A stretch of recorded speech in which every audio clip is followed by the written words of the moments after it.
When I was growing up as a young boy, my country had some issues when I was an 8-year-old. So I lived abroad as a refugee, like many people in Rwanda right now. In those days, East Africa was almost one country, one currency, one central bank, one university, one railway system, one harbor system, everything.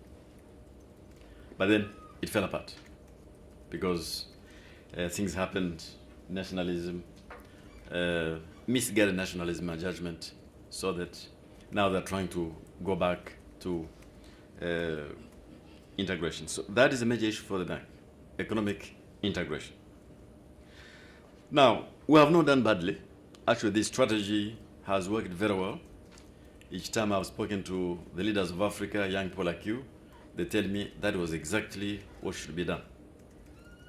This is how you create wealth. Now, over time, of course, Africa has changed dramatically. I'm not saying it's because of what the ADB did. I think we contributed to the current momentum on the African continent.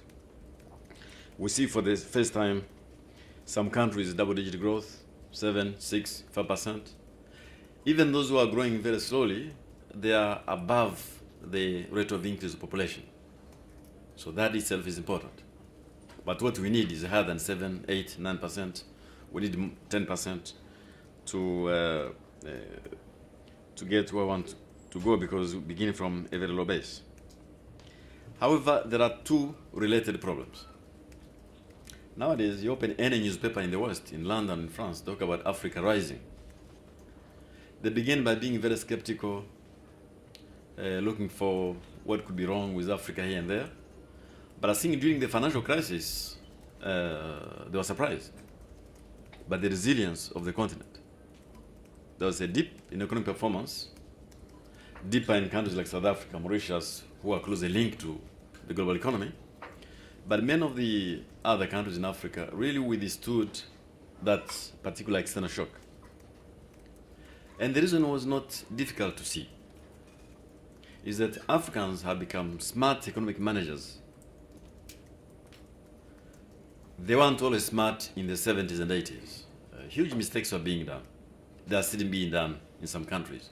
But overall, on balance, the management of the economies have become quite smart. For example, toxic assets in African banks, no. Banks were very regulated, well capitalized, and the banks which were not doing the right things, the central banks would take action. So at no time during the crisis were banks at risk. Of course, the limited linkage to the global economy was indeed some kind of shock absorber. But we didn't see a single economy, even those who are suddenly the export revenues dipped. They had enough reserves, they had enough capacity, fiscal room to do counter-cyclical action. So all of them, some by monetary easing, others by fiscal stimulus, but there was very good resilience. However, we have a problem. This year, we shall report Sub-Saharan Africa growing at 6.6%. One of the fastest in the world. In fact, Dean, if it is not for South Africa, which because of its size and its link to the global economy, which is growing at about 2.5%, I think, actually Sub-Saharan Africa will be growing at 7.4%. Because South Africa is a large economy, 32%. So when it slows down, bring down the numbers. But anyhow, we're at 6.6%. That's not bad. You can't find that in Europe. They have forgotten figures above 2%. In fact, I was told a story just before the financial crisis. There was a French bank which sold its assets in Cote d'Ivoire, invested in a Greek bank.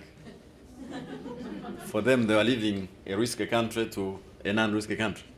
Of course, you can guess where they lost the money. So that was our management of the crisis.